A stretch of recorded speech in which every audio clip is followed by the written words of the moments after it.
Who more important, your employer or God? Who more important? No, I don't. My children are important because they are my best God. Who more important? God is. Okay, so no matter what, I'm obeying what God says. I don't give a damn about that job. What an employer. I've left jobs. I left jobs to come up. Okay, you gonna let your kids come on? Guess what? God can provide with me to provide for my kids. When men that got a mindset like that, where they gonna put the white man or their kids in front of God, that's the issue that we got. That's the issue we got. Loaded clip full of scripts, I'ma pull it. The word is my weapon, the word is my shield. I'm equipped for these spiritual bullets. They shoot at the perfect in secret. Reading these laws, it ain't flaw, so I keep it. Shout out the deacons, captains and officers. I see the reason they say what we do it is treason. God, body, God, army, God, nation, my oblation. Ebony, how y'all feel about the Bible overall? As a whole? Y'all grew up with it in y'all life? You're surrounded by it for the most part? I can't read. You say you can't read it? Why not? Born. But are you familiar with it? Do you believe in it at all? Not really? Okay, but you would say you would? Okay. So I want to ask, like, if we were to take, you know, our race as a whole, the condition we're in this country, well, let's even specify it a little bit. Let's say with black women, so y'all two sisters, how would y'all describe our position in this country? You know what I'm saying? Like, how is it? How are we looked at, you know, amongst other people? Or how do they view us? They view us on the bottom. You say they view us on the bottom? Tell the way they treat you. I like that answer. What y'all say? You know, I deal with it every day. You know, the only thing that keep it going is Christ.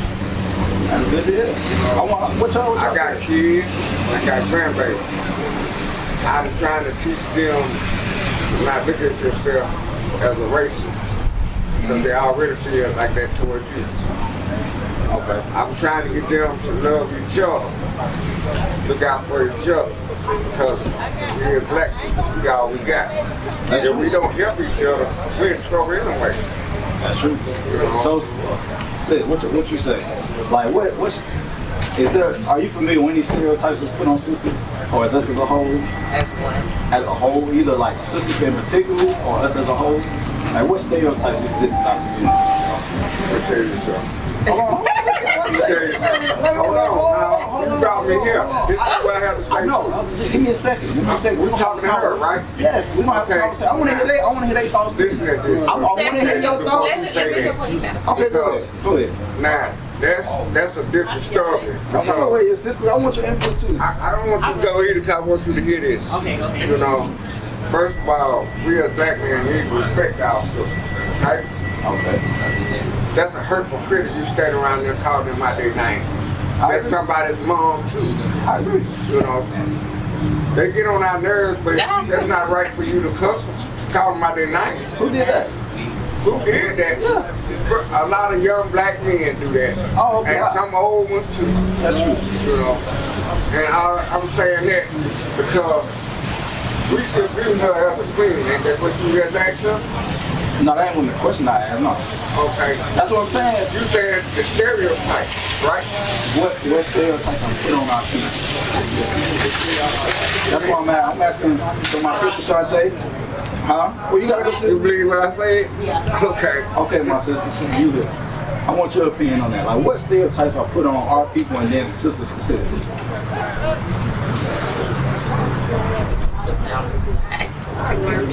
I mean, we hear it all the time. Guess what I tell you? You have a black woman. How do you pay for Yes.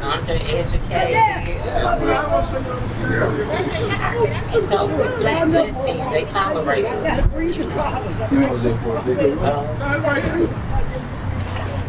You said lesbian, uneducated, things of that nature? Yeah. Okay. What about, do they view a lot of black women as not marriage material? Or would they say they loud, they angry, they say they're like ratchet, or you trying to find you somebody that's easy, right? To think about our women. Now, the question I have is this based off that.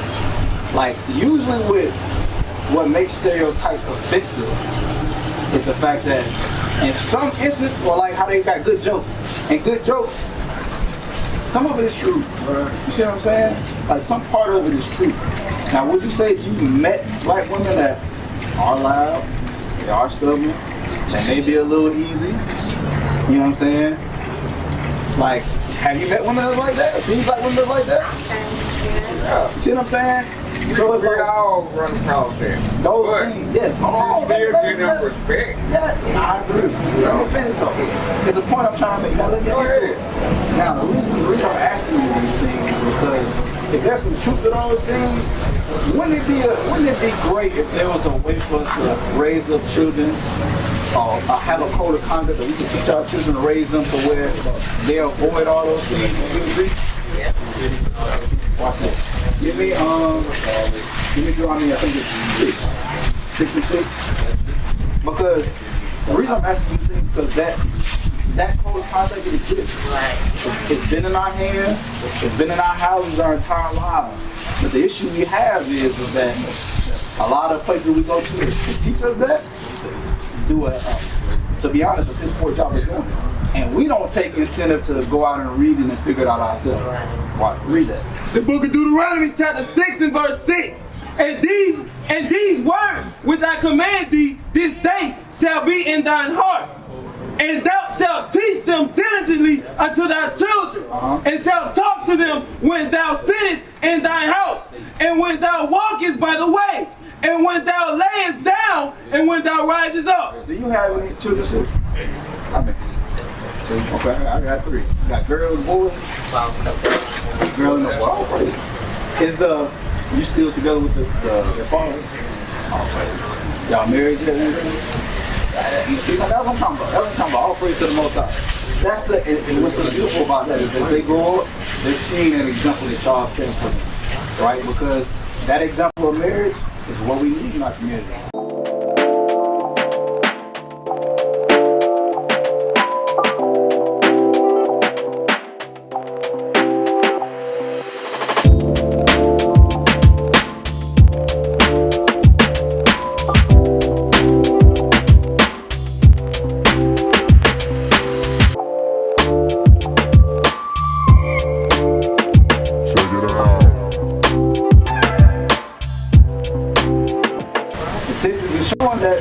Majority of our people, especially our sisters, getting up in age, they staying unmarried.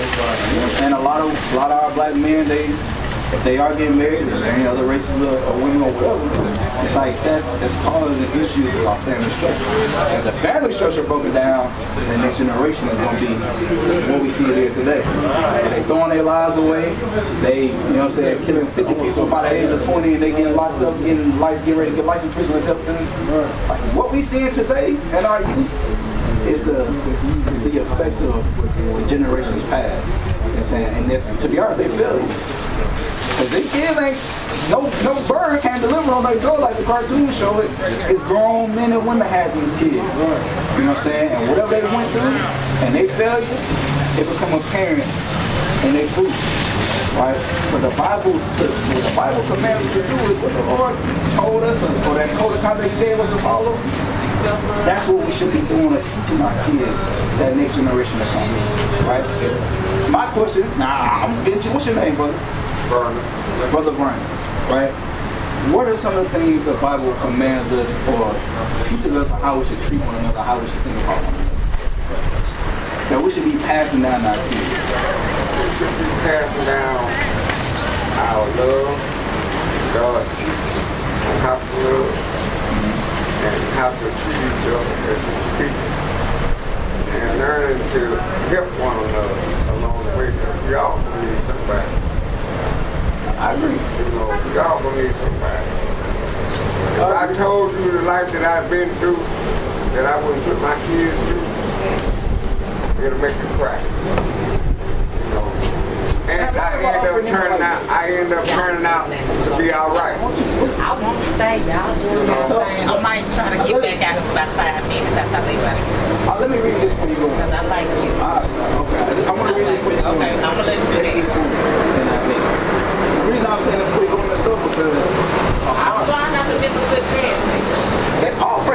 like a lot of people, they just be like, yeah, whatever. It's a message somewhere. You know what I'm saying? Let me tell you something. Nowadays time, we need more of him than we ever need in our lifetime. You're absolutely right. You know, But so a part of what we're going over, like what I'm making mention of this code of conduct, believe it or not, it's our culture. Like what black people today are missing is that it's our identity and our culture. Because these events right here. When these things took place, the people who did these things to us, Caucasians, British, different European people, and they did this to us. They took away our identity. They took away our culture.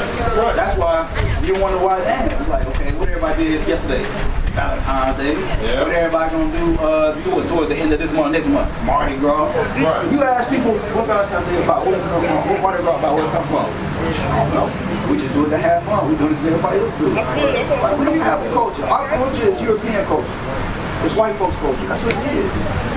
So if we sit down and really listen down to the advice like that, well, what do we have that's ours that we doing? And the answer to where it's at is right here, right? And a part of our culture is today is in our culture is a special water. Book of Exodus, chapter 20, and verse 8. Remember the Sabbath day to keep it holy. So what? Have you heard that before, the Sabbath day? Yeah. What about you? I feel like you have. Okay, cool. What I was raised in the church. Okay. I went every Sunday. So what day would be the Sabbath? Well, our Sabbath was on Sunday. Okay, so Sunday. What have you grown up knowing as far as the Sabbath? Yeah, like you said. Sunday? Yeah. Okay. Now watch. We're gonna read. 6 days shalt thou labor and do all thy work. But the 7th day is the Sabbath of the Lord thy God. In it thou shalt not do any work. So we got, the Lord says, and it's getting this from what we read in the first 2 chapters of the Bible about how the Lord created everything. He created in total how many days?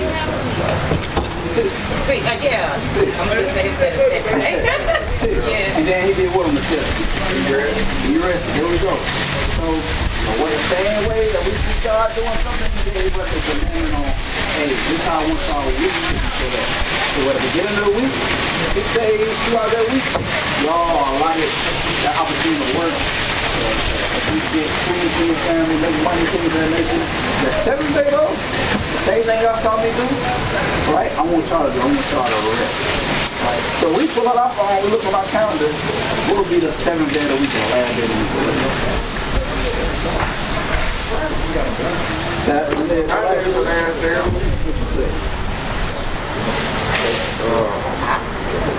How we going to 7th day, ain't it? We finna figure out. I'm saying, you say that right there. How many Monday days? How they taught us the days that we do school? How they taught them? All right. What the song was?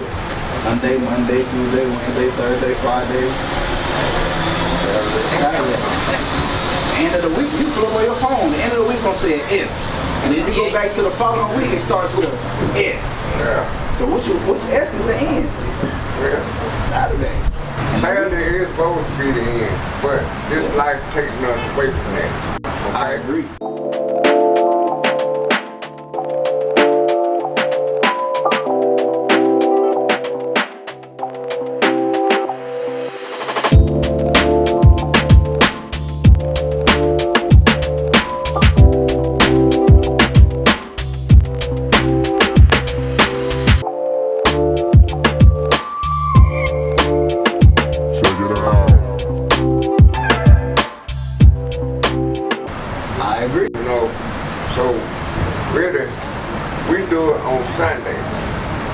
It's supposed to be done on Saturday, like you said. That's right. Yes. You know. So, and guess what? Because this day is, he considers to be his day of rest especially. He told us we're supposed to rest, we're supposed to work. But a part of working is, watch this, Nehemiah chapter. And this is why I just want to read this before you go into the story. Go ahead and read this, and I'm going to make a statement. I'm going to go since I got my kids waiting on me. We should bring them out here. You want them to hear the word too, don't you? I got them at home. I thought they were with you. Oh, I got them at home. I got to take some to them. That's why I say. Oh, okay. All right, read that. It's the book of Nehemiah, chapter 10, verse 31. And if the people of the land bring ware or any vehicles on the Sabbath day to sell, that we would not buy it of them on the Sabbath. Use some old school words. So ware would be a shortened word or an old way of saying like hardware or merchandise. Vittles, that other word, another old word means like food. Right. So what are some of my ancestors did when you had people come on this particular day the Lord told us to rest, and they wanted to do business with us, sell us stuff, our ancestors did not bother us saying why. Because we'll be there supporting them with the work. The Lord told us not to work. Y'all trying to get money and work, you're gonna buy this stuff from y'all. It's like then we gonna be compromising me. You know, compromising other people and causing them to go against what God wants to do on the day. Right? So Hold up right there. Hold up right there. Hold on, let me finish. God gave us the sense of urgency, right? The point of me reading this is to show that on this particular day, a part of us resting is not engaging in conflict. Or a part of us not working is not engaging in conflict. You know what I'm saying? So what the Lord wants us to do, we prepare ahead of time. So when this day comes, it can chill. Our main focus can be on Him. You know, so that's what this day is for. I didn't want to read that before you doing that, so you know, like the weeks to come, you could just have this thing like, you know what? We prepare ahead of time to say, that's how all these brothers out here. We had to go down for us and pray. Look, that's how the Bible said what we believe. We can't don't know what how that works. We'll work today through Friday. If you need today, and we need men like that, Brother Brian. We need men like that in our community. That's going, no matter what, we're gonna stand for what God says. That's what I understand what you're saying. Thank you for that word. That's good. Yeah. Yes, ma'am. That's what we I'm need. saying I'm gonna tell you this right now. Some of us can be out on Saturday, depending on where you work at. You working on a job, you gotta support your family. That job, you gotta do what they say on the weekend. I'm not doing what they say do to go to God. Who more important got a lot of money there? Who more important? Your employer You got a lot of money? Who more important? No, I All don't. my children are important because they are my blessings from God. Who more important? God is. Okay, so no matter what, I'm obeying what God says. I don't give a damn about that job. What employer? Say what you I'm want to say. I've left jobs. I left jobs because of that, sir. Okay, you gonna let your kids come home? Guess what? God can provide with me to provide for my kids. When men that got a mindset like that, where they gonna put the white man or their kids in front of God, that's the issue that we got. That's the issue that we got. That's the issue that we got. What is the nation?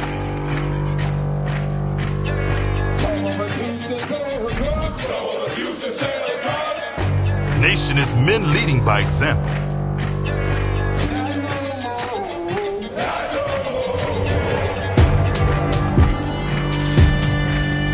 Nation is family.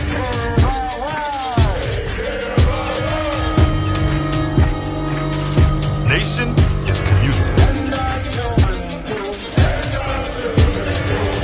Nation is children with role models.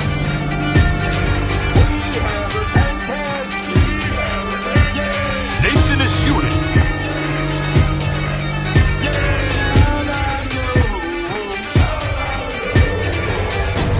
Nation is you.